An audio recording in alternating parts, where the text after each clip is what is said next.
It's Management Portal Week for Hewlett-Packard Enterprise and SonicWall. D&H has millions to hand out. 3 pieces of security advice, how to achieve work-life balance, and much more. It's ChannelPro Weekly, episode 126. Pockets full of lint. Hello, everyone. Welcome to ChannelPro Weekly, episode 126. My name is Matt Whitlock, technology editor, online director, and your host of this fine audio program for you, the VARs, the integrators, the MSPs, the MSSPs, the ISPs. Well, not really ISPs. That's not really part of our target market, I guess. But maybe.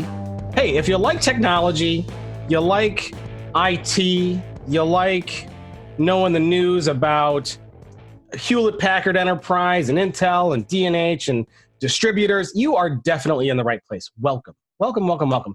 Also here to welcome you is our co-host, editor-in-chief. You're not editor-in-chief. That's not what you go by, Rich.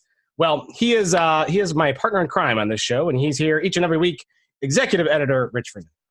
I guess technically I go by executive editor, but what the heck? Yeah, we just call you anything, right? What's that? We'll just call you anything. You go by. Just don't call me late for supper. Exactly. That we will not do. So, yeah, Rich, we're kind of settling back in. It's been a nice long week break that we had for the Thanksgiving holiday. Decided to just take it off and give everybody a little rest, so that way, you know, they're not just listening to ChannelPro Weekly, even though we want you to listen to ChannelPro Weekly, folks. Don't get me wrong. But we also wanted you to spend time with your family and friends over the Thanksgiving holiday, and we did not want to be a distraction to that enjoyment of the holiday. Plus, you know, there's Thanksgiving, Rich, which is super important, but there's also another really important holiday to people who love technology, Black Friday. Ah, yes. So we I'm sure had plenty of our audience out there doing their Black Friday shopping, and you can't be distracted for that. And probably also the Cyber Monday too. But we are now back. Rich, how was your Thanksgiving? It was great. It was great. It was a nice 4-day break. You know, I mean, and I actually, for me, this is a rare thing, and actually we will be talking about work-life balance later in the show. But I mean, I went 4 solid days. I did not even start the laptop. Took 4 days off, and Thanksgiving itself was terrific. And so, yeah, it was a great break. Fantastic. Now, what does Mr. Freeman do on Thanksgiving? Well, this year it varies a little bit because I have a parent in assisted living, and their doings on or around Thanksgiving are different a little bit each year, it seems. This year, what they did was have a complete Thanksgiving dinner for all the residents and their family 1 week to the day before Thanksgiving. So actually, last time we did a show, if I'm not mistaken, I was at that Ingram Micro event in Denver and then headed for the airport immediately after we started recording. And then when I got back to Seattle, I went straight from the airport to that dinner and, you know, turkey and the trimmings. And then a week later, I had turkey and the trimmings again, this time with friends. Well, that's a lot of turkey to have. It is. Now, did you end up with turkey leftovers? No, actually. Oh, because I was going to ask you what you do with turkey leftovers. Because everybody's got their own things. Like some people are like, oh yeah, it's all about the sandwiches, and some people are like, I got to make something else with it, or I just eat it. Like I eat a Thanksgiving meal 4 days in a row. But you didn't have that problem. I didn't, but I have had that problem in the past, and usually I fall into that last camp. So typically, what will happen is Thursday, I have the Thanksgiving dinner. I, put the leftovers in the fridge, and then maybe Saturday, I just eat them all up. It's like another Thanksgiving dinner. Didn't have that issue this year. Another feast. Yeah, we didn't end up with a lot of leftovers this year either. We were at family's house about an hour from here, and we only ended up with a little bit of turkey leftovers, which my wife turned into a turkey tetrazzini recipe, which was a nice change from slab of turkey and stuffing and the mashed potatoes and normal stuff that you would normally have. So that was pretty good. Yeah, no, that sounds good. But I also had a great break. A few days off. Also tried to do as little work as possible over that break. Although I had to work that Wednesday, so I was here that Wednesday, but I was off the Tuesday, and then I was off the Thursday and the Friday, and doing some Black Friday shopping of my own. As Rich and I discussed a little earlier, I love to build computers as kind of a hobby. Always have. I'm a system builder kind of person. and finally went through the process. And anybody who builds computers, Rich, knows that it's a joyous but painstaking process to really decide what motherboard you want and what processor you want and what RAM you want. And you kind of like stress yourself out over it a little bit and you go through it, but then you finally pull the trigger and then the excitement happens. So I got through the deciding part and the ordering part and committed.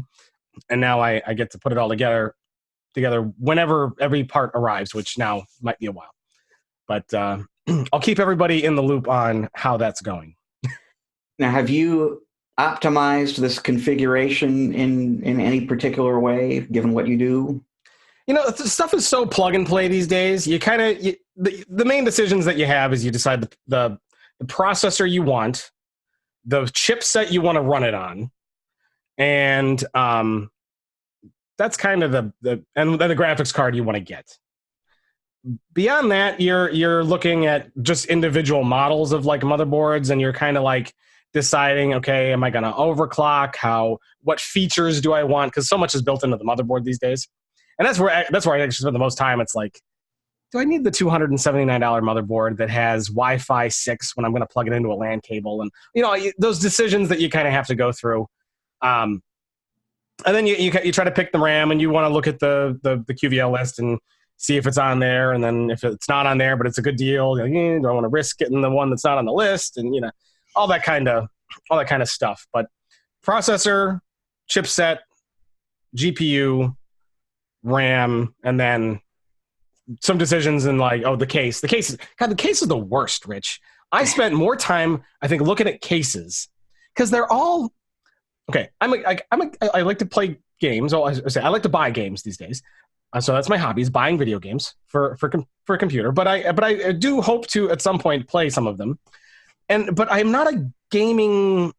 All the stuff that's built for gamers it's always like a disco party, Yeah. Crazy designs, and I like some of the RGB lighting, and I'm going to put some of that in mind. But I like it more subtle and elegant and nice. But like all of the cases are just ridiculous looking. They're just so crazy. And it's like you either go ridiculous looking or you go like bare bones basic. And there wasn't a whole lot in the middle, as I discovered. So, but I finally eventually settled on one that kind of hit the look that I wanted, that had some lighting in it, but not like crazy with a crazy front and these weird things in it. So that took a while to decide. And then of course, as I'm going through, and it's like Black Friday and Cyber Monday and stuff, and I'm like, okay, I've decided on this one because it's the deal I want, because I'm, a cheapskate, so I want to get it all on sale. And then I get in the cart, and then boom, sold out. So it's like I got to start all over again and go and look at other ones. And it happened on the RAM like 3 times. I was so annoyed about that. But anyway, it's done. It's done, folks. And maybe when I get it all put together, we'll talk about what it is. Yeah. But what we were talking, it is an AMD build, so I am going AMD this time. I'll just say the processor. The rest we'll talk later. The Ryzen 3800X. I was going to do a 3700, but Black Friday and Cyber Monday deals, I was able to get the 3800X for the same price as the 3700. Rough. It's not all that different. It can turbo up a little higher because it's not a 65 watt processor. It's a 105. So a little more headroom there. But yeah, I'm pretty excited about that. I haven't had an Intel build. Or a non-Intel build? A non-Intel. I have not had a non-Intel computer myself for a long time. I want to say probably 10 or 12 years back in the Athlon 64 days was probably my last AMD one. I actually just recently built an AMD machine for a coworker. Very similar to kind of the one that I ended up getting for myself. But it was nice. It was really nice. I'm excited to try it out. Well, it'll be interesting to see. It won't be an apples to apples comparison. I don't know how old the machine that you're replacing is, so it won't really be a fair comparison, but it'll just be interesting to see how the AMD build compares to the Intel builds that you've been using in recent years. Yeah, and that's a little unfair too, because the one that I've been using is a crazy monster computer that I ended up getting very, very cheap. and I'm sure the new one will be faster, but I'm actually not expecting it to be significantly faster. Actually, it'll probably be less in the graphics department, because this thing's got two dual GPUs, so 4 GPUs, all water cooled. Wow. Yeah. So like this thing's a gaming beast, but it's got issues, and it's like there's like problems with the board. So I've had just nothing but problems. The last 3 or 4 months, it gets all screwed up and it's all messed up. And I think there's like a problem with the board itself. So I'm just frustrated with it, and I'm moving on. But the CPU should definitely be a little bit faster. But the graphics probably not as much, but it will probably also consume less power. This thing is like a beast. What regular podcast listeners don't know is that on many occasions in the last 6 months or so, Matt and I have both connected to Zoom, where we record the podcast, and he has sounded like he's underwater. and the only way to fix it, basically, is to just completely reboot. I kind of sit there and I wait, and he shuts everything down and starts up again. And so after a little while of that, a few weeks of that, it became apparent it's time for a new device. Yes, now I have my preemptive reboot before we even bother getting on the show. So I like restarted before I even got on. And it seems good for a while, and then like after some amount of time, it goes back into that, and it's real choppy. Like it takes forever to load web pages, and it takes, the audio's all screwed up, like choppy sounding, like you said. It's just, and folks, believe me, I'm not a slouch when it comes to the computer stuff. Like I went through all the BIOS, and I changed all the settings and verified all that was good, and ended up blowing away the OS and reinstalling from scratch. Nope, nothing fixed it. Same problems. Just moving on. I've had this guy 5 years. Served me well. Time for the new. Rich. Yeah. Time for the new. So anyway, we've been talking a lot here. So and for our listeners out there, I really hope you all had a fantastic Thanksgiving and got to spend some time with your friends and family. And of course, we do know that it's a short jaunt to the Christmas holiday. So hopefully everybody gets to do that and has a good Christmas. We'll probably also take a break around the holidays too, I would assume. Yep. But yeah, hope everyone had a great Thanksgiving and is ready to hear what's been going on with all kinds of stuff. So let me preview what we got coming up, Rich. We got Hewlett-Packard Enterprise. They got some news. Intel, SonicWall has some news today. D&H is in the show sheet here. Plus, we have 3 pieces of security advice for MSPs. So that'll be a good story to talk about. And of course, I do have a museum and a tech pick for everyone. Are you ready to go, Rich? Well, let's do it. Strap in.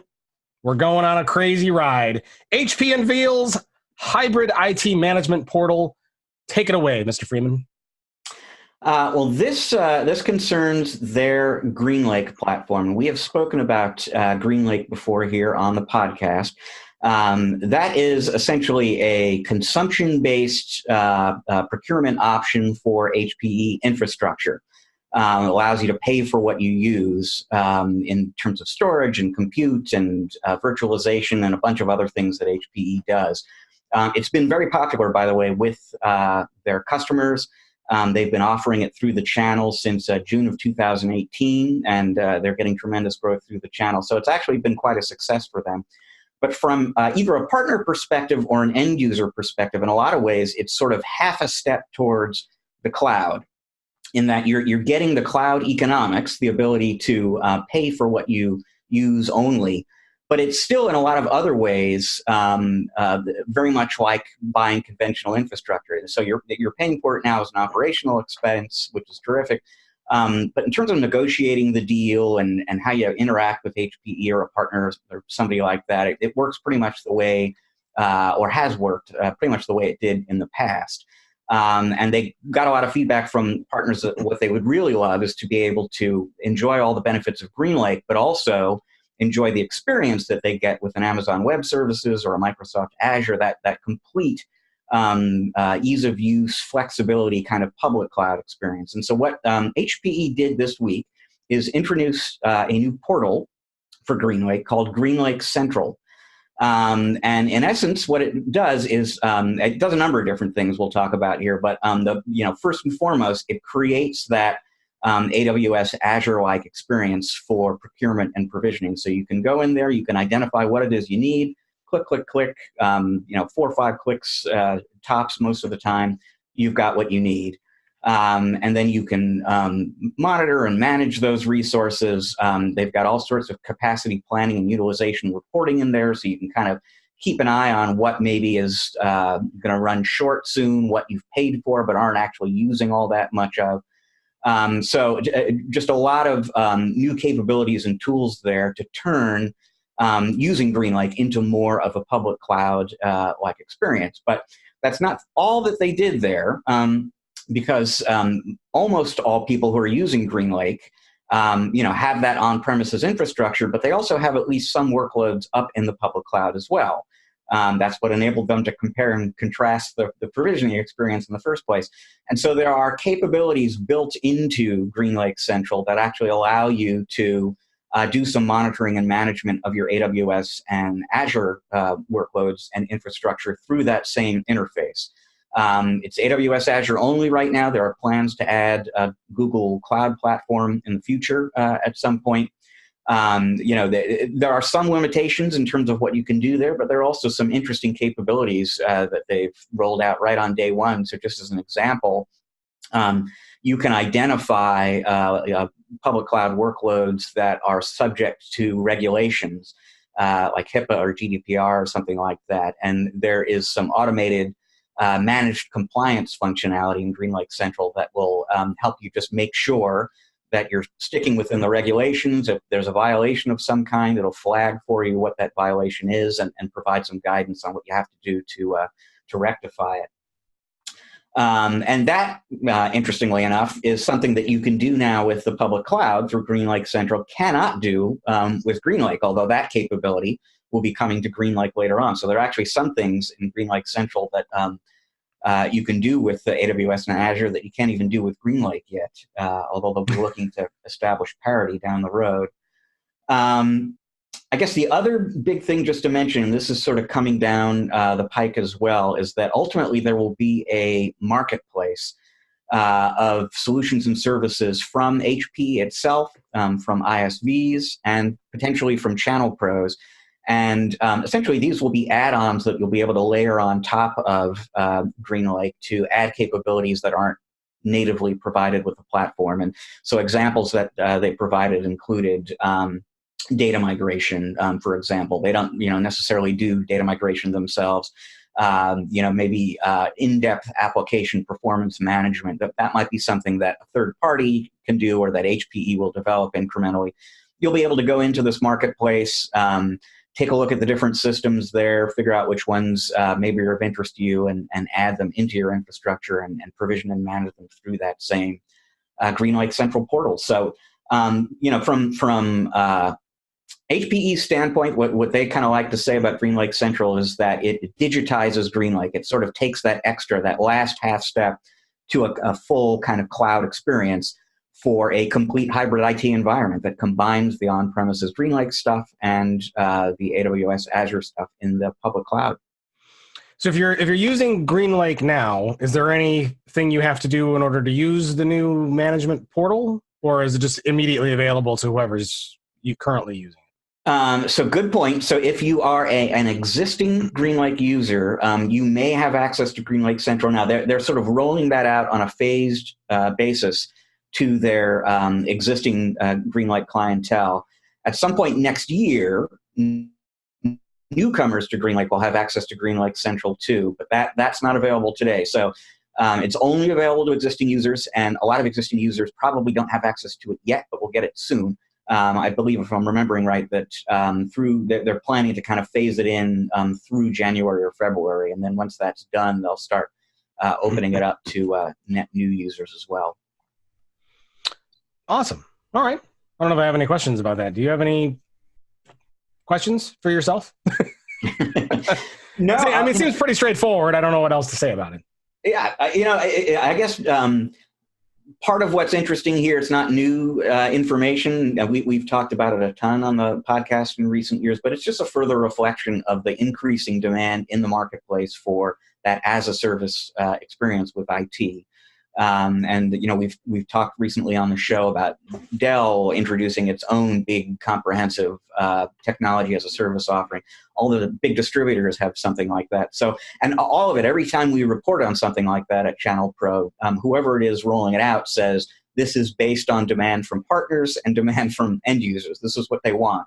And so here's just a further reflection of that, and HPE kind of taking steps to really give people what it is that they're asking for, which in the case of GreenLake users is the flexibility and the convenience of that AWS kind of provisioning experience, coupled with the control and some of the security peace of mind that people feel with on-premises infrastructure.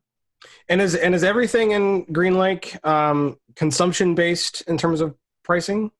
I believe so. Yep. Okay. So the further reflection of that demand too, this of just that paying as you go for whatever you use, and having that be scalable, which is kind of interesting.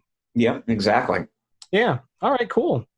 Well, HPE is not the only one rolling out new things. Intel has a solutions marketplace as well, it appears. So interestingly enough, we just talked about a marketplace that HPE is working on, and we'll be adding to GreenLake Central later on. The big news from Intel breaking today as we record this is that they have officially opened the doors to their new Intel Solutions Marketplace. Now, we have known that this is coming for quite some time, and it's part of this much bigger strategic ongoing process that Intel is going through right now, where they're taking a bunch of different siloed standalone partner programs that they have today and rolling them all together into one big partner program that will be called the Intel Partner Alliance. And they made some major announcements late in October in terms of what the Intel Partner Alliance is ultimately going to look like and how the tiers are going to work and all of that. That's coming still in the second half of 2020. But they announced actually earlier in the year that there were some interim steps that would come before the full-fledged introduction of the Intel Partner Alliance. One of those was the introduction late in October of the new Intel Partner University, which is a consolidated training and certification program that pulls resources in together from all those different partner programs in one place. What they did today is create this new Intel Solutions Marketplace that ultimately, and they kind of started, in a good place in terms of the portion of this vision that they're realizing on day one, but ultimately that will be a centralized, consolidated marketplace for researching and inquiring about, getting information about solutions, products, hardware, software solutions, you name it, from the many different kinds of partners that Intel works with. It is based heavily on something called the IoT Solution Directory that Intel rolled out earlier for its IoT partner program. They got a lot of good feedback from that, and so they kind of used that as the base for this new system, expanded beyond it into other areas as well. So right now, if you were to go into the Intel Solutions Marketplace, you would see about 4,500 solutions from about, I think it's 600 different Intel partners. And there would be a lot of IoT content within those listings, just given where this particular marketplace sort of derived. But you'll also find some data center solutions from the data center program, select solutions program that Intel has. And they're going to be adding stuff from their cloud programs and from System Builder and all these other different partner programs over time. Important note about the solutions marketplace, it is divided up into storefronts. So any Intel partner at the ultimately at the gold or titanium level in the Intel Partner Alliance, when that Partner Alliance is officially out there, will have the ability to create a storefront using templates and tools that Intel is going to provide. Other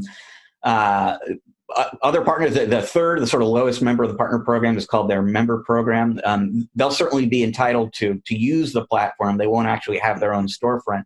But the storefronts are not actually e-commerce sites. So you can go into the tool. There's all sorts of search functionality to help you find what you're looking for. You'll find listings for what you're looking for, information about that. You'll find contact information. But you won't actually be able to make the purchase through the solutions marketplace itself. It's really a place that's designed to do two things fundamentally. And one is help end users understand what's available from Intel partners and connect with the companies that provide those systems and services. And then also, at least as importantly, help the different partners who make those systems and services find each other. Because increasingly the solutions that partners are bringing to their customers have all sorts of different facets to them. And if you are a developer, you're maybe going to need some help from a hardware company. If you're a hardware company, you'd very much like to work with a software developer or a solution provider, an integrator. So Intel has been told by its partners that one of the best parts about attending its annual spring partner conference is the sort of organized partner matchmaking that goes on there. And a big part of the thinking behind the solutions marketplace is let's create an online venue that allows partners to do that all year long instead of just at the partner conference. And that's a big part of what the solutions marketplace is about. So when you say solutions and solution partners, this will include vendors, I would assume, right? And it will also include other partners like the members. But so. Correct. Every different kind of partner that Intel does business with. So that's ISVs, that's software makers, that's OEMs and ODMs, the Lenovo's of the world who are making hardware, plus the integrators and the IoT solution providers, and the plain old hardware resellers. All of them will share this marketplace, as well as the Intel Partner Alliance eventually. Interesting. So you said it was very IoT heavy right now, just given where it started. What are the other kinds of solutions partners would expect to see here? Like, are these like packages of things? Like I have a server, I'm a server solution for K-12 that has this, and this, and then other partners buy that for me? Is that how it works?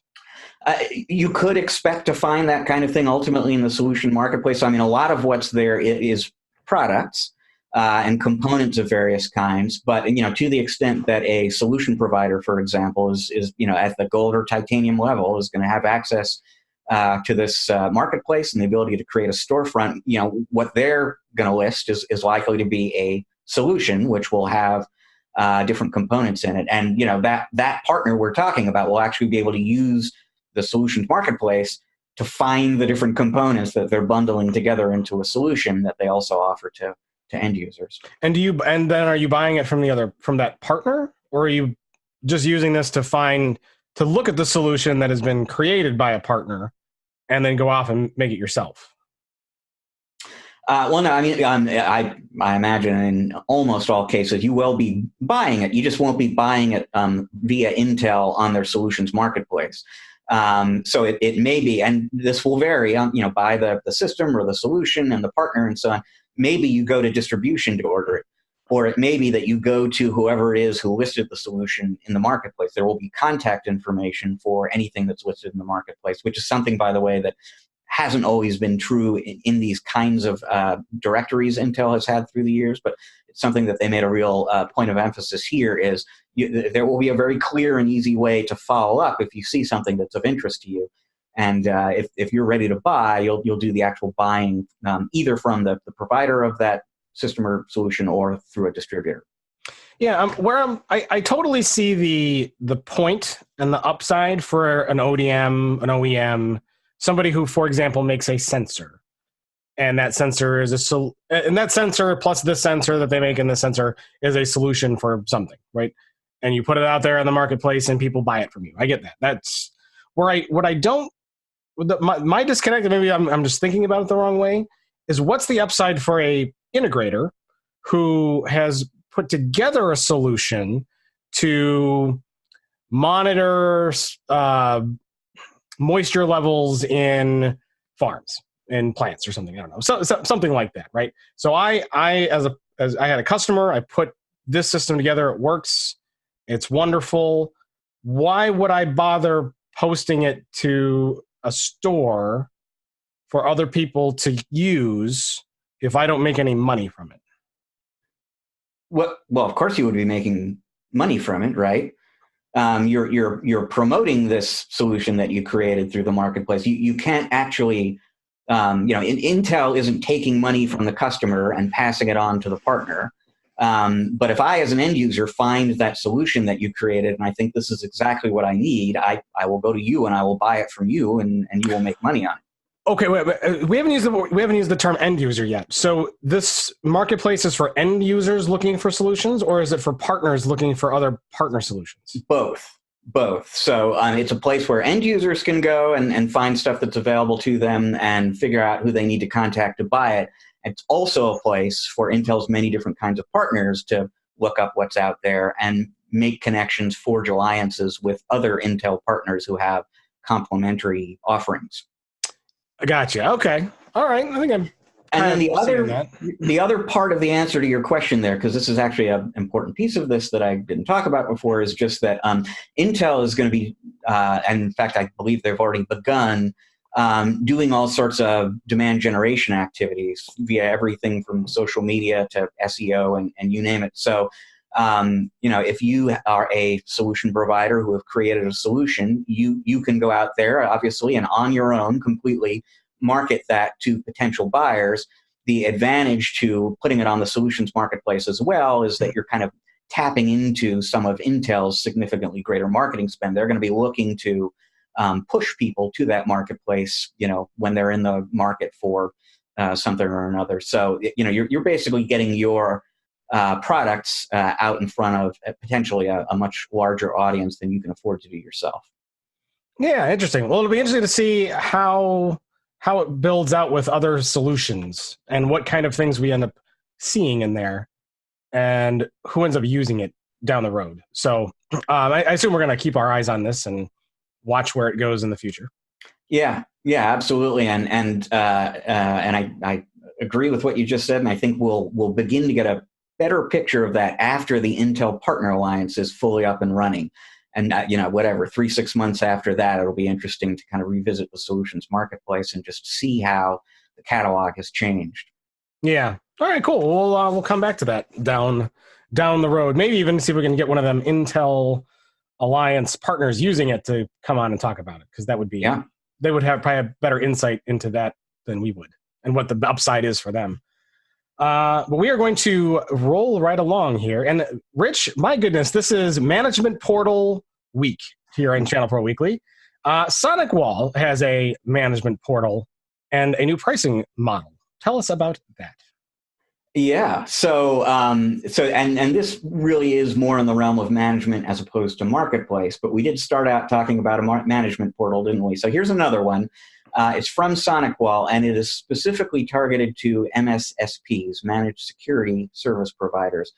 Now, SonicWall has had products for MSSPs for a while. They have had, the ability, or have given MSSPs the ability to do some of the things that they, in some respects, uniquely need to do in terms of things like multi-tenant management and so on. So this isn't really the first management solution that's relevant to MSSPs, but it is the first management portal that is specifically designed for MSSPs. So it's built completely around the workflows that an MSSP is typically going to be doing, and it is designed to make the kind of threat data, for example, status information that an MSSP relies on more visible, easier to get to. There are a number of other features in it that are really workflow features that are really tailored to that MSSP market. It is called My Workspace, available now, if I'm not mistaken. I'd have to go look back at my notes and see if there's sort of a phased rollout of that happening too. But sort of a further step in their progression into the MSSP market. Alongside the introduction of My Workspace, they also announced that they will be introducing at some point in the future true pay-as-you-go pricing for their products as well, which is another big piece of the pie for an MSSP, and that's not been something that has been available to them before. And so, clearly this is part of a larger kind of strategic push by SonicWall into that MSSP market. They're giving them finally a tool that's really just 100% for them and their needs, and also the ability to buy what they need on a cash flow friendly kind of basis that aligns with their business model. And I'll add one more quick little note, because I feel compelled to always ask this in an interview about anything concerning MSSPs, and compelled to bring it up anytime we're talking about MSSPs on the podcast here, because it's one of those sort of loose terms that, there are people who will say that potentially any MSP out there who adds a little bit of extra security expertise can be an MSSP.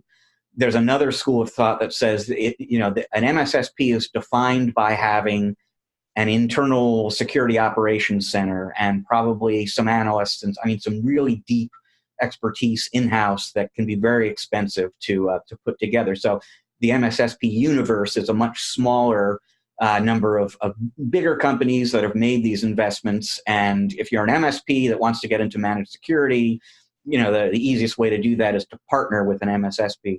So I did raise this question in my interview with the CEO of SonicWall, and their definition of MSSP is a more expansive one. They don't necessarily believe that everybody in the MSP universe should be an MSSP, but based on their experience already in the MSSP market, they have examples within their channel of companies that are not one of these big giant MSSPs.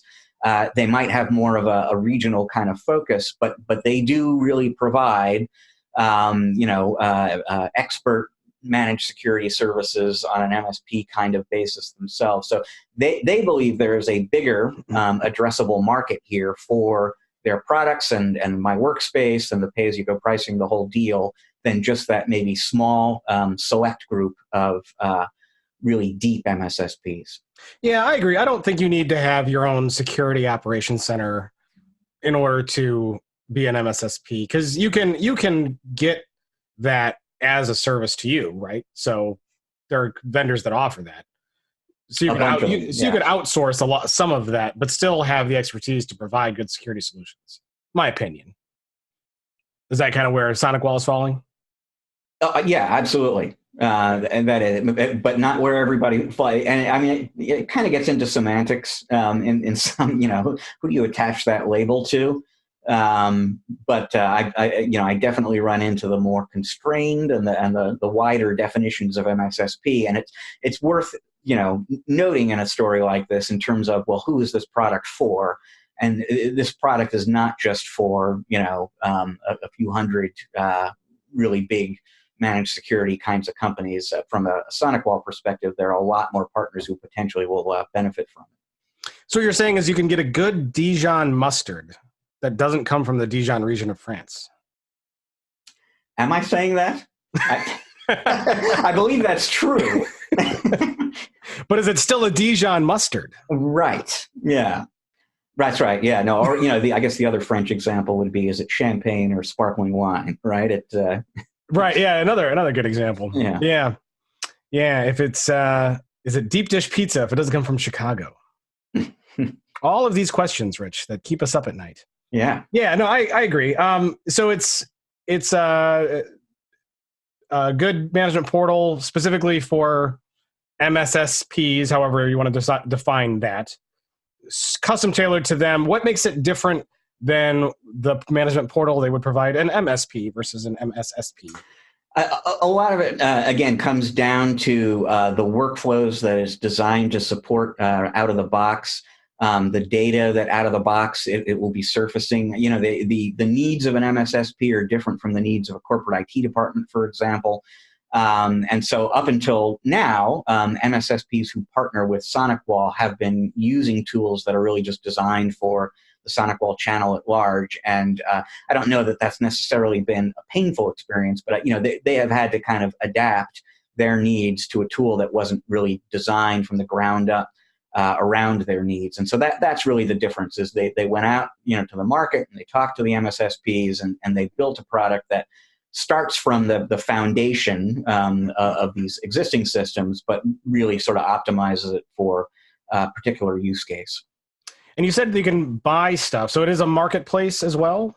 So like you can buy more of your services of SonicWall services through this? No, I mean the purchasing piece of this story just goes to the forthcoming introduction of pay-as-you-go pricing for just SonicWall security products. Okay, but not necessarily through the portal. You're buying that somewhere else. Correct. Okay, gotcha. I believe everybody is now on the same page, and also looking to decide what their next Dijon mustard purchase will be. We're making people hungry. Yeah, I guess we started doing that right at the beginning of the show, talking about Thanksgiving. Talking about turkey. Yeah. And you know what? What makes a sandwich is a good mustard. Yeah, I'm with you. Yeah. I will admit it, and I'm a little wary because this could be heresy to some people. I'm not a big mayo guy, but I'm a huge mustard guy. Mustard. Have we discussed the National Mustard Museum that is within like an hour and a half of my house? Not well. I don't know. Not that I recall on the show, but we have definitely discussed its existence near you. Yeah, and the ability to sample many mustards there. Yeah. So if anybody happens to be in Madison, Wisconsin, in the near future, look for the National Mustard Museum. They have imported mustards from all over the world, hundreds of them, and you can sample anything that they have. If you like mustard, it's like heaven for mustard people. Definitely check it out. Is it all the crackers you can eat, or do you have little spoons and you're just eating them? Some are crackers, some are pretzel sticks. They're known for the pretzel sticks, but when you go to the sampling bar, it's like little plastic spoons, and you're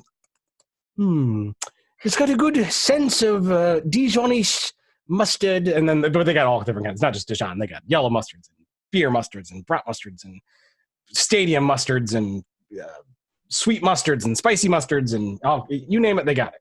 I'm slowly discovering that Wisconsin is filled with this try as many as you want, or these kinds of try as many as you want places, because you and I have actually been to that brewery. I forget where they had. Yeah, whatever. That was in Monroe, Wisconsin. That was Minhas is where we went, which is also a lot of fun, and also a place you should check out if you happen to be in the southern Wisconsin area. Also good stuff. And a similar kind of deal. There's this giant menu of beers, and it's like, I'll try this, and then I'll try that, and it's a good time. Now, they put you on a time limit, though. It's like, You can have as much as you want, but you got 20 minutes. Where the mustard place, you can take your time. All day sampling. And, of course, they hope that you buy many. And, of course, I always do, which is because I have a problem. I like mustard. How do we get on mustard? Anyway. Back to the news. D&H spending money. Or making it available. It's a grant, so they're making it available. Okay. What they have done is reach into their pockets and come up with $21.5 million that they have, $21.5 million worth of credit, I should say, that they have made available to their partners. And this is actually the latest manifestation, if you will, of a credit infusion initiative, as they call it, that they introduced way back in 2008.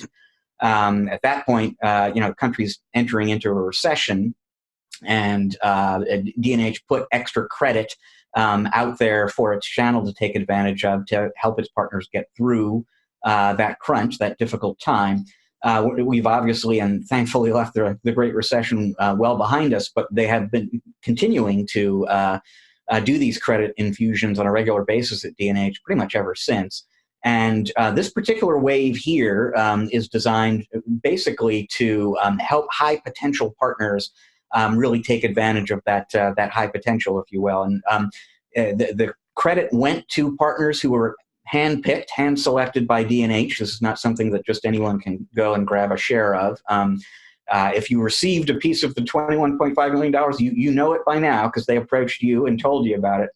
And really what they were looking at is, I guess, a couple of different things. And some of that is just sales trends and sales potential as measured internally by account representatives.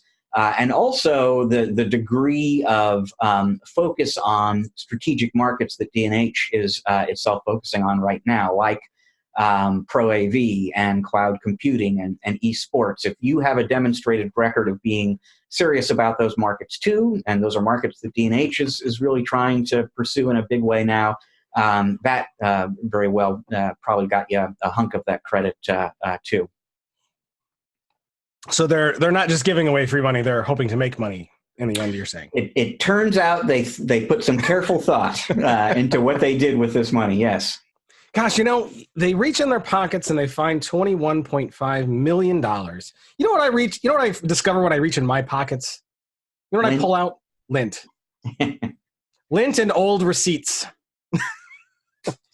I need some of that $21.5 million, Rich. Lots of it. Well, you know how to get it now. Right. I have to just show a competency in esports. Yeah, exactly. You've got to become a D&H partner, and then get serious about esports or Pro AV, and they've got resources actually these days designed to make that easier for you. And next thing you know, you can get a little bonus credit. I'll take it. I'll take all the credit I can get. All right, so folks out there, D&H partners, free money. Go get it. Free money. Rich, this is the only show that I can think of where we talk about ways to get free money. Yep. I wonder if people actually do it. Someone's got to do it. I hope people. Rich's speech. He's like, probably. I don't know. So look on your face is classic. All right. Well, that's going to wrap it up for the news. Anything else for news? I believe not. All right. Well, we are going to move right along. 3 pieces of security advice for MSPs, but not just any advice. It's advice from MSPs. So peer advice. It was occasioned by something specific. So this is actually a contributed piece that was written for us by Cam Robertson of Beachhead Solutions. And they approached me and said, basically, we've got this article here that we've written up on this topic, and would you guys be interested in having it? And I took a look at it and said, yeah, absolutely. Because what they did, I thought, was really clever. Folks may or may not be aware that there was a sort of a wave of ransomware attacks in the state of Texas against governments, local governments, basically. And so what Beachhead did is go out to some of their MSP partners in Texas and just kind of collect some feedback on what did you learn from this experience of dealing with this ransomware attack? And is there anything that we as Beachhead can take away from this, or that our other partners in other states and other countries potentially could learn from this? And that's what this piece we're talking about here is about. And they kind of boiled down what people talked about into a few different categories, 3 in particular. The first thing that the MSPs came back with basically is that, your reputation is very much on the line in a ransomware attack like this, even if it's your customer who's victimized by the attack. Your ability to deal with it, your potential culpability in compromising their data and in some way being responsible for the attack. So you are very much bound up in and wrapped up in this event. And so that is all the more, if you needed any more incentive to get really serious with your customers about making sure that they have the right security tools in place, if you needed any more incentive to make sure that you have secured your own environment, just keep in mind that if you don't do these things and a customer gets attacked, or you get attacked and the attacker gets out to your customers through your infrastructure, it's going to be bad news. And that's something that folks who have been through this experience in Texas were talking about. They also kind of pointed out, and this is something that you might think at this point in the history of something like HIPAA, for example, you might think that this would be common knowledge, but it isn't necessarily among channel pros out there, which is just the idea that if there are safeguards that you are required legally to have in place, you as an end user are required to have in place that aren't there, you can get fined potentially by the government. But that applies to MSPs as well. If you are an MSP serving a regulated entity covered by HIPAA, for example, you're required to have a business associates agreement with that HIPAA covered entity. And if you have failed to meet your obligations under that BAA, as it's called, you could potentially be fined too. And so again, it kind of comes back to keep an eye on your own exposure in these kinds of situations, and make sure that you're acting proactively to protect yourself there. And then, last but not least, I mean, to the extent that we're talking about the importance of making sure that an end user's environment is as secure as you can make it, basically, and has layered defenses and defense in depth and so on, and that you're really kind of, let's say, turning the screws with your customer to make absolutely certain they understand the risks they're running if they don't do these kinds of things. All of that ultimately is a business opportunity as well. There are lots of other good reasons to do it. But properly securing a small or mid-sized business these days is a revenue opportunity as well, because they need multiple security protections, and that's more business and wallet share for you.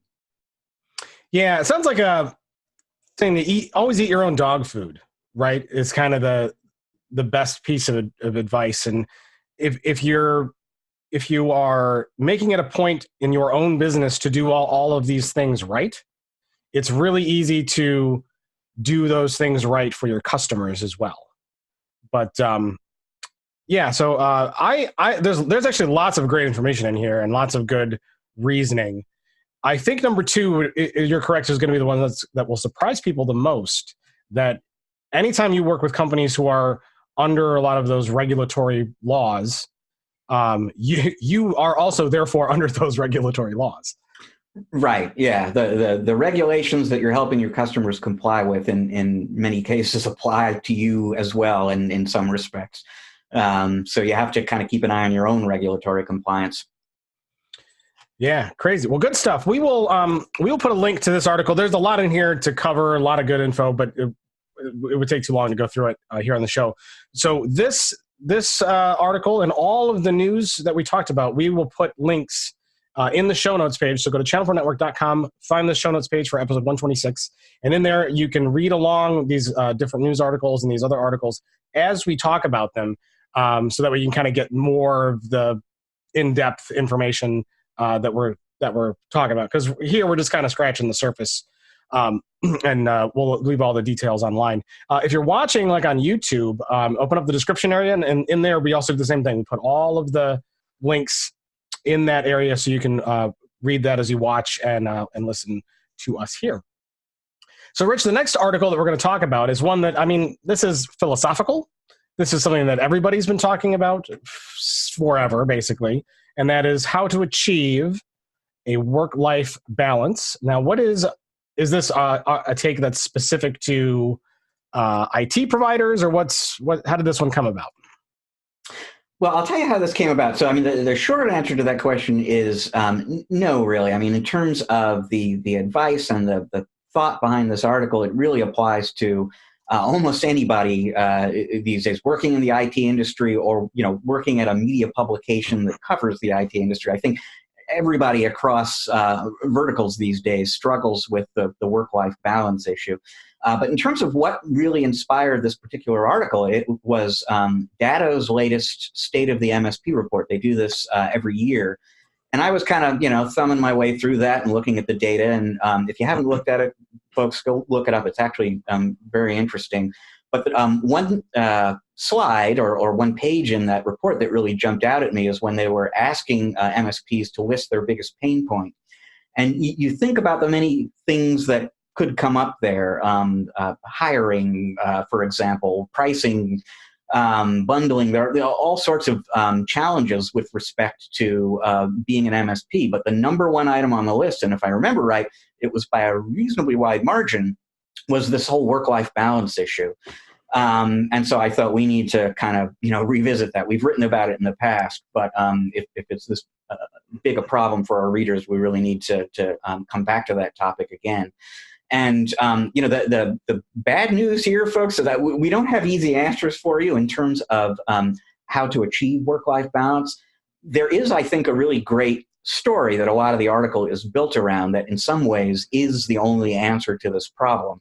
And it concerns a channel pro named Skylar Jones. I'm not sure if you know Skylar or not, but he has been to many of our ChannelPro SMB forum events. He was at our event in Newark just a month ago. He self-employed ChannelPro, running a managed services business. Anyone who runs a small business, especially an IT business, it's a 24/7 kind of gig. It just is. There's stuff going on all the time. And that was very much the life that Skylar was living for a long time. And there was this one particular day, I'm guessing a summer day, when his 12-year-old son kind of came into the home office and said, "Hey, Dad, you want to go outside and play ball for a bit?" And Skylar sort of hesitated for just a few seconds because he was working on something, and it was sort of just long enough for his son to basically say, "Yeah, never mind, you're too busy, I understand." And his son took off.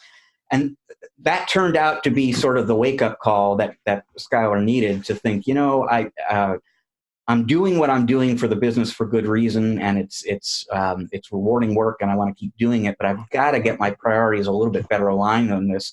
And ultimately what he did is just make some rules in terms of where he was going to set boundaries around work and where he was going to be 100% present for his family. So again, no easy answers here. Right. But it really did kind of come to making the resolution that he was going to do something about it. And he has, in fact, achieved something much closer to, work-life balance. We would have to have him on the show sometime, maybe, to see if he feels like he's actually, achieved nirvana with that respect. But he's definitely made a lot of progress. And it really does come down to making the decision to do it, having the willpower to do it, putting a plan in place, and defining some specific steps that you're going to take to change how you're running things now into how the way you want to be running things. And the only sort of expert piece of advice that I guess I can provide based on the story is just you don't necessarily need to boil the ocean all at once. You can start with small things and work your way towards a goal. But ultimately, and again, as the editor of an IT publication, I know this and feel this myself. Ultimately, it comes down to you and your decision and your willingness to make a difference. To get if it feels like the balance is wrong, the only one ultimately who can fix it is you. Yeah, I would imagine this affects every American who is employed, especially those who are employed in jobs that don't have set hours, right? And that's the problem when you're an MSP or you're a business owner, is that you don't have hours. It's not like there are some people who have jobs where they get up in the morning, they have breakfast, and they go to their job, and their job, whatever that job happens to be, building roads, working in manufacturing, like they work their shift, and then when their shift is over, they're done. They can't do their job anywhere else. Those types of jobs makes it a little bit easier to have a work-life balance, because when you are not working, you have no option to work. You know what I mean? But for people who own their own business, there are no hours. And for people like you and I too, I have certainly had this problem in the past, especially when you work from home. It makes it very, very easy to forget and blur the lines between work life and home life. And it's important. I would agree. And I've had this conversation with other people who say, "Oh yeah, it must be great working at home." And it's like, well, sometimes it is, but sometimes it's very, very challenging, because the two extremes that you can go is either you forget that you're at home and you just work all the time, right? It's so easy just to be in your home office and work an extra hour later, or work at night, or work at this, or it's like every time you're working, or to be distracted and never get any work done. Because when you work from home, it makes it very, very easy to, I can go do this real quick. I can go do this real quick. And that can happen too, but it often happens to where you don't find time in your life to do those things. And yeah, I think this is an important topic, and absolutely people should talk about it, and absolutely people should try to find a balance. Because I know I've burnt myself out in the past doing jobs before, and you do need to remember that your work should be an important part of your life. It shouldn't be your life in totality. Yeah, the ideal, if everything worked out beautifully, there really wouldn't be. It wouldn't feel like there was this huge distinction between your work and your life, because you love your work so much that it's a part of your life. But I mean, for most people, there really is kind of a division there. And to your earlier point, it really is a universal issue, even for somebody who works in an office from 9 to 5. Say there are other people out there who work 9 to 5 and they can only do their job between 9 and 5 by its nature. But there are lots and lots of other people who are in an office someplace from 9 to 5, but the work still, even if they don't work from home and they don't have a home office, the job follows them home via email and text and so on. And there is a connected society. This is kind of actually recent in the last, say, 20 years. This whole huge connected society thing where your job can follow you around because it's on your phone, or it's on your email and on your laptop everywhere you go. And from a ChannelPro's perspective, there are good things and bad things about facing this issue as a ChannelPro if you own your own IT business. And on the good side, you own the business, so it's not like your boss is going to look askance at you if you decide, I'm not answering email this weekend. You're the boss. And you can create that kind of culture within the company for your own employees as well. But to the extent that you're in the IT business, you also sacrifice some flexibility. I mean, if the server goes down on a Saturday, somebody's got to step in and do something about it. And client needs, unfortunately, don't limit themselves to 9 to 5 on weekdays. So make no mistake, for anybody in any line of work, this is a very challenging issue. And the last thing we would want to do is make it sound like, hey, just decide you're going to do it and do it. It's not easy. No, it's not easy. Especially if you only work for yourself. One man MSPs are probably the most prone to this kind of problem. Yeah. Because you're right. The server goes down, somebody's got to do it. That's why you have to have plans in place to be able to offload that to somebody, whether or not you're hiring out or whatever. But you do have to find that right division and not just devote your life to work. And I'll just say that this is, it's not quite risen to meme status yet, but it feels like more and more often I'm coming across these articles, not about the IT world in particular, just articles that observe that in many cases, people who work fewer hours actually get more done. So, it's not as if you're necessarily trying to decide where to strike the balance between productivity and leisure, for example. Ultimately, the reason the 40-hour work week and the 8-hour workday exist is because corporations that introduced those policies discovered that there was less employee churn and they were actually getting more done. And finding where that right balance is for you in terms of maximizing your productivity without working unnecessarily is something to be something to pursue and be mindful of as well. Yeah, absolutely. Cool. Well, we'll put that article there, and I encourage everyone to go and find that and take a look at it. Give it a read and think about your current situation and what your work-life balance looks like, and make one decision, one small change that will help improve that balance just a little bit. Just a little bit. That's your homework, folks. I like it. The journey of 1,000 miles begins with one step. One step, folks. One step. That's right. All right. Well, I think that's all the stories that we were going to talk about this week, if I am reading this show sheet correctly. This is correct. Can I do we don't have an interview segment this week, but can I do an interview preview? Yes, you can, Rich. You can pretty much do whatever you want. Thank you. So we were actually going to have an interview segment this week. We were scheduled to record an interview with Frank Vitagliano, who is the head of the GTDC, Global Technology Distribution Council. It's basically the premier membership organization for IT distributors.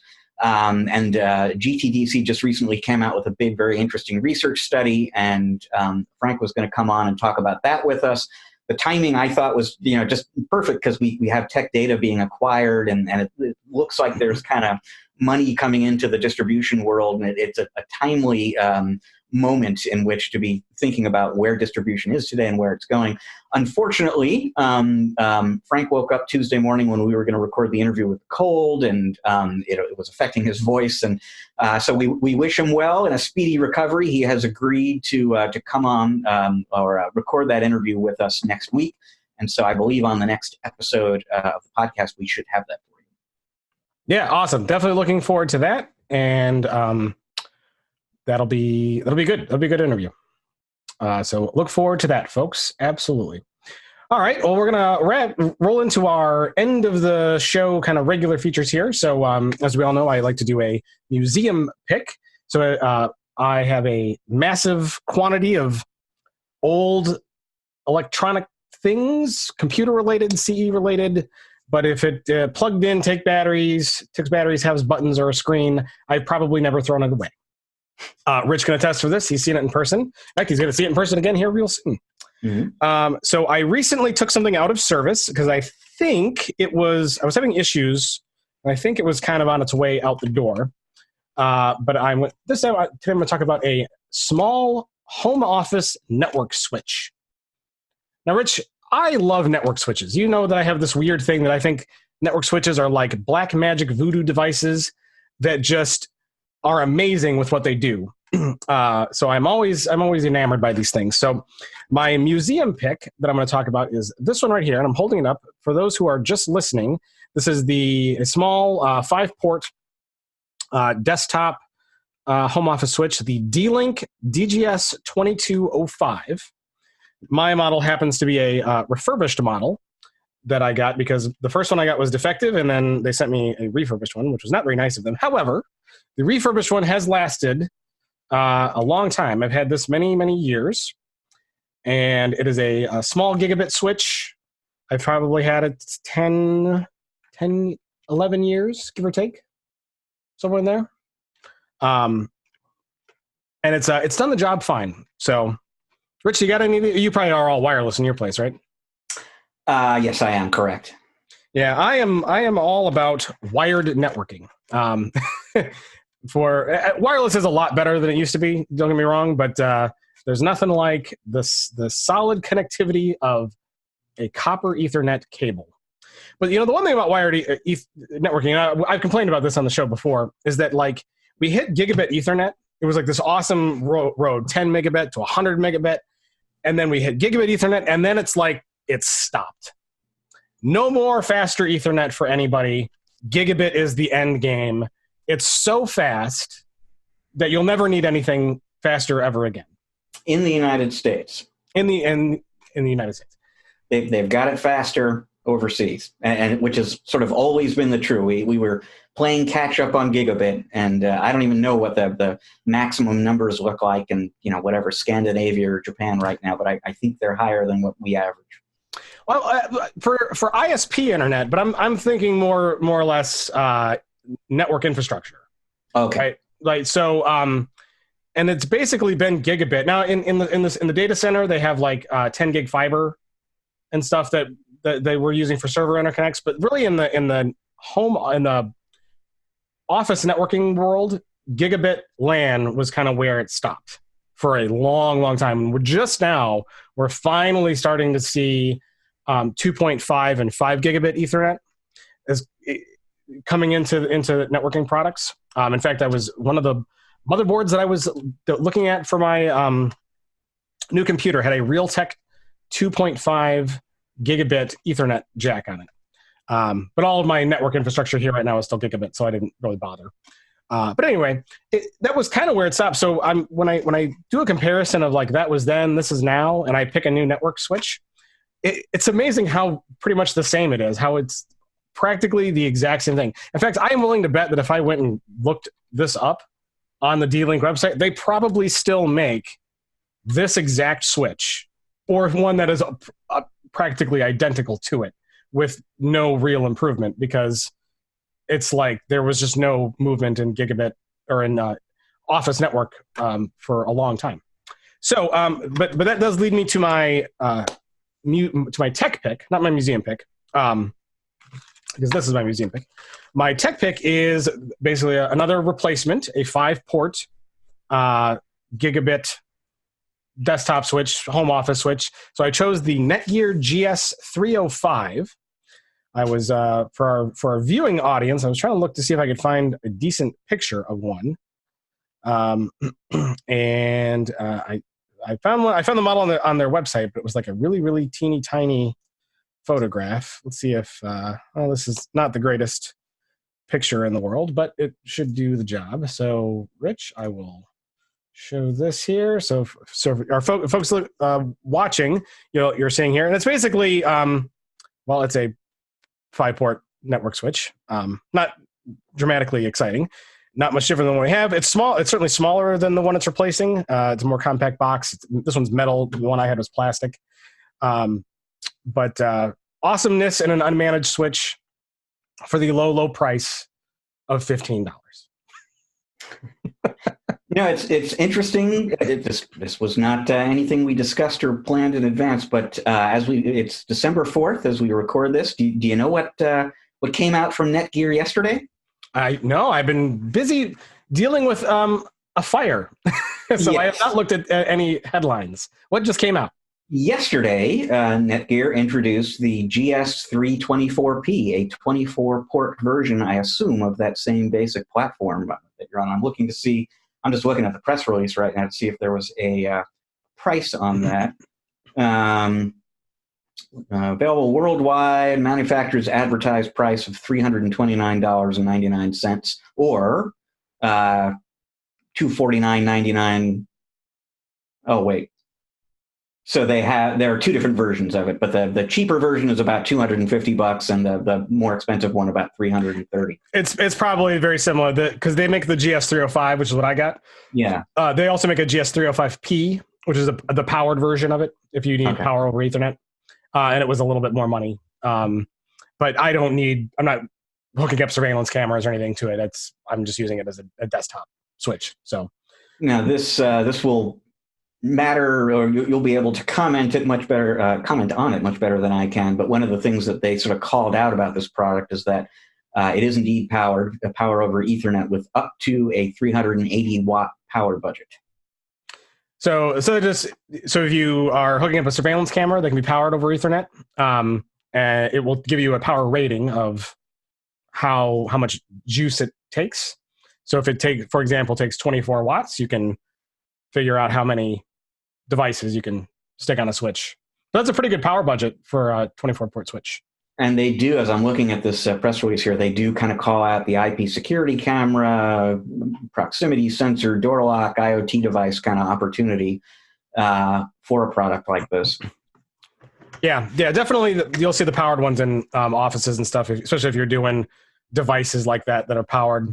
If you're just hooking up client PCs, you don't really need a powered switch, a power over Ethernet switch, because ones like this would work fine because computers have their own power supplies. They power themselves. Yeah, fun stuff. So anyway, that's my my tech pick and museum pick. The old Netgear or D-Link 5-port plastic switch with a Netgear switch years later. That's basically the same thing, but appears to be working fine as far as I can tell. Yay. All right. Well, that is going to wrap up episode 126. If you would like to subscribe to ChannelPro Weekly, which is what I highly recommend, because then when we do new episodes, they just magically appear on your device from the big cloud that powers everything now.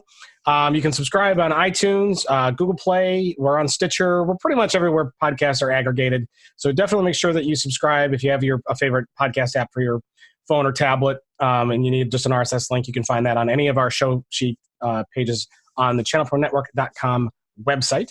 If you would like to subscribe to the video version, so if you'd like to watch us, you can do that on YouTube. Subscribe and make sure you hit the bell, because the subscribe button just makes you feel good. The bell actually tells you when we have new episodes out, which is probably what you want if you're subscribing. So subscribe, bell, two actions, takes 10 seconds, and then you're good to go. And you can watch us there. Make sure you leave some comments and chat along with us and that kind of thing. Rich, did you know that we have a website? Do we? We do. In fact, people should bookmark it, set it as their homepage, and make sure you visit it every day, several times a day, because we have new articles, news stories, content, galleries, white papers, all kinds of great stuff that will help you with your business going on each and every single day, all day. So make sure you bookmark that and you're there and you take advantage of that. ChannelProNetwork.com is that website. So go there and set that now. If you'd like to learn about our live events, we have our live event schedule for next year.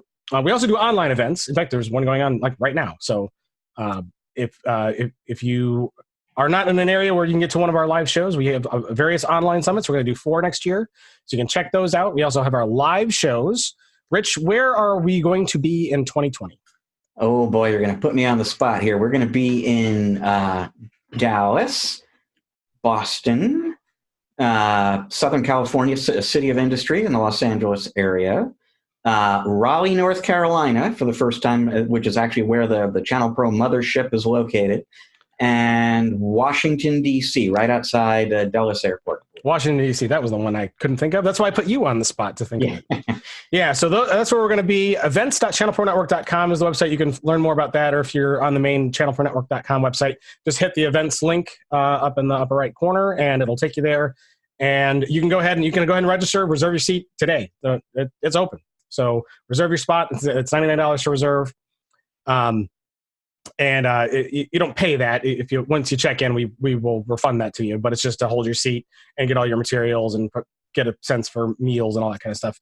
We have great food, great content. Rich, do you want to tease? We've been talking about 2020 event content. Do you want to tease it all, or you want to kind of keep it on the DL? I'll just drop a few hints, and boy, talk about hot off the presses. I mean, we really just officially sort of closed on what we're going to do within the past few days, and this will evolve over time as we get speakers lined up and content developed and so on. But we'll be talking. We were talking on the show about managed security. We're going to be talking to some people who are not necessarily full-blown MSSPs themselves, but can talk a little bit about what it means to have a managed security offering. That will be a panel discussion. There's going to be another one that is about offering cloud solutions to your customers as opposed to products. And offering products is that very important first step. But as you evolve and get more mature in cloud computing, and especially as you really look to build margins in that area, because the margins on just reselling software as a service stuff or even infrastructure as a service, that's not great. So it's really all about solutions if you want to make margin in the cloud. We're going to have a panel discussion about that as well. We're going to have a fun session, and we're still kind of pulling together the specifics of this, but it's going to be kind of a combination of managed services, financing, and operational tips from a couple of different experts and consultants in those areas with this sort of puzzle-solving challenge. So you will be getting really great practical information about how to run your MSP more efficiently and how to run the books more efficiently and get data out of it that really tells you how you're doing. At the same time, you're going to be getting clues to a puzzle, and whoever solves the puzzle in the audience first is going to get a prize. So I'm looking forward to that. I think we're calling that the ultimate managed services treasure hunt or something of that nature. And then sounds fun, super fun. Oh yeah, no, I'm really looking forward to that one. And then you will be bringing back to 5 cities that have not seen it before the Tech Trends game show, or the new Tech Trends game show. Some folks have seen something that resembled maybe a TV show that sounds like Techardy. But the game show we did this year, and we'll be doing again next year in those 5 different cities, resembles a different popular TV game show. Yes. Tech Trends Feud. You could probably figure out which game show it represents. But yep, we have 5 new cities that haven't done that one, so we'll be carrying that forward and putting that on in each locale. So look forward to that. Also, lots of fun. Every city's a little different with the game show. Some really get it, and they know it's to kind of hype it people back up and get people laughing and back into things after lunch. But some people just don't like to have fun, Rich. Have you noticed that there are some places that just they're averse to fun, but you do learn a little bit in the process, and we have a good time with that. So look forward to that. But yeah, it's right. The content is shaping up to be another home run for our live shows, which are very, very well attended, very well reviewed, and people seem to really get a lot out of it. So look forward to that this year in 2020. Events.channelpronetwork.com. Register today. Do not wait. Get out there and get registered. Social media. We are on social media, Rich. We are Channel Pro Network on Facebook. We are at Channel Pro SMB on Twitter. So make sure that you follow us there. If you want to follow me, I'm at Matt Whitlock on Twitter. Rich, you are? At Rich Free. At Rich Free. So you can find him there on the Twitters. And we are also on LinkedIn. I know we're kind of building up our presence there. I'll go ahead and say it now. We are Channel Pro Network on LinkedIn. So if you search for us, you should be able to find it. I don't know if we've really done a lot on that platform yet, but I know we are eyeing to engage with you folks there in LinkedIn as well. So look forward to that in the future. And that's it. Without further ado, that is everything, folks. Thank you so much for joining us here in episode 126. We will see you all in 127 next week.